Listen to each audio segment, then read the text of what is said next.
The notification hit my phone like a quiet slap. She's live.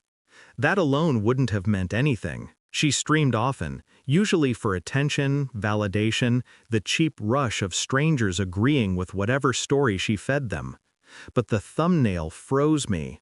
Her face twisted in an expression I had never seen directed at me. A grin so satisfied it felt rehearsed. And behind her, my apartment, my balcony, my things scattered across the floor like casualties waiting to be named. I didn't open the stream right away. I just listened to the silence in my living room, the kind that stretches, the kind that tests you. My heart didn't race, it contracted slowly, as if trying to fold itself into something smaller, harder. Then I pressed play. Her voice blasted through my speakers, too loud, too bright, too amused.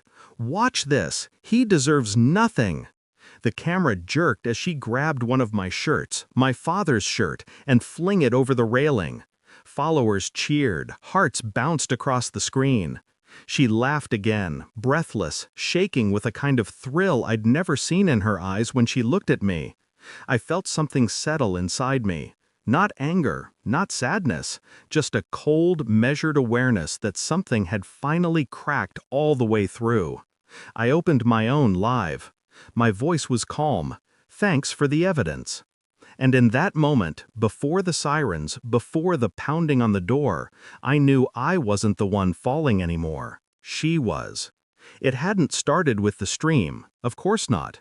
Betrayal rarely announces itself in a single catastrophic moment. It leaks through the edges first, quietly, slowly, until one day you notice the foundation is soaked. For me, it began 3 weeks earlier. A message popped on her phone while she showered. "Last night was insane. Same time tomorrow?" No name, just a number. I stared at the screen, letting the words brand themselves into my memory. She came out minutes later, wrapped in a towel, humming some song she claimed reminded her of us. She kissed my cheek, asked if I could order food. I didn't mention the message, not then. Because the thing about betrayal is simple. If you confront it too early, it hides. If you wait, it multiplies. Over the next days, I caught glimpses. Her sudden need for privacy, the nervous laugh when her phone vibrated, the new perfume she swore she bought just for change. She thought I didn't notice how she slipped outside for calls, how she returned with a different temperature in her eyes, a colder one. Still, I stayed quiet. Observation requires silence, and silence was something I had mastered.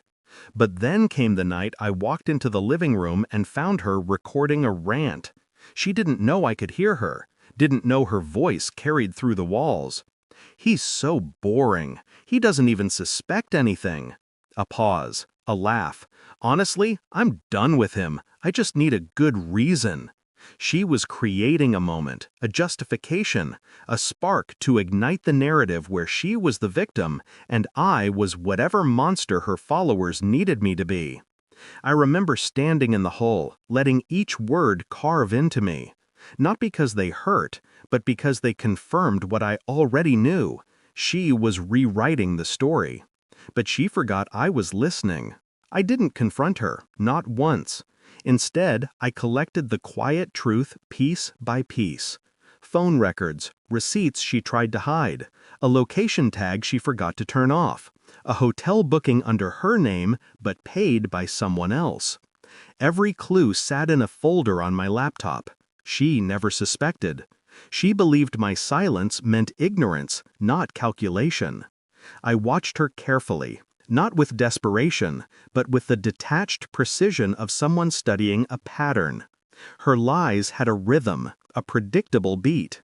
She left every morning claiming she was going to the gym. She came home smelling like someone else's cologne. She smiled more at her phone than at me. I started sleeping in the guest room. She said it was fine because she needed space. I nodded, pretending to agree. Pretending I wasn't already 10 steps ahead. The night before the stream, she asked if I could lend her my spare key, something about losing hers. Her voice was too sweet, too scripted. I gave her the key. Not because I trusted her, but because I wanted to see what she would do with the freedom she thought she had stolen. When I returned home the next day, the door was unlocked. My things moved. A camera tripod stood in the corner. She was preparing a performance. I left without saying a word. I sat in my car across the street and waited, watching the windows flicker as she set the stage. The balcony door opened. She tested angles, practiced lines. I didn't interrupt. I just prepared the screen record function on my phone.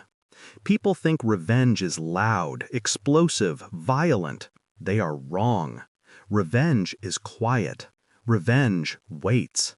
Revenge watches you build your own gallows and hands you the rope only when you're ready to jump. When she went live and started throwing my things over the railing, she didn't know the police were on their way. A neighbor had already called, noise complaints, potential domestic disturbance. They didn't know who was hurting who, they just heard shouting. And her live made everything else easy. She hurled my laptop, my clothes, my framed photo of my mother. All of it, piece by piece, tossed with theatrical fury while her followers cheered her on. I stayed calm on my own live stream, just recording everything, I said softly, for when the police arrive. And then I showed her earlier messages, hotel receipts, screenshots, location logs. 15,000 people watched as the puzzle completed itself. Her face shifted instantly, confusion, fear, then rage as she realized the narrative was no longer hers to control. When officers knocked, she tried to smile, to play innocent for the camera. "He's crazy, he's stalking me." I simply rotated my phone toward them, her stream still running in real time. The officer's face tightened. "Ma'am, turn around, hands behind your back." Her followers erupted. Some laughed, some gasped, some begged her to explain. She couldn't.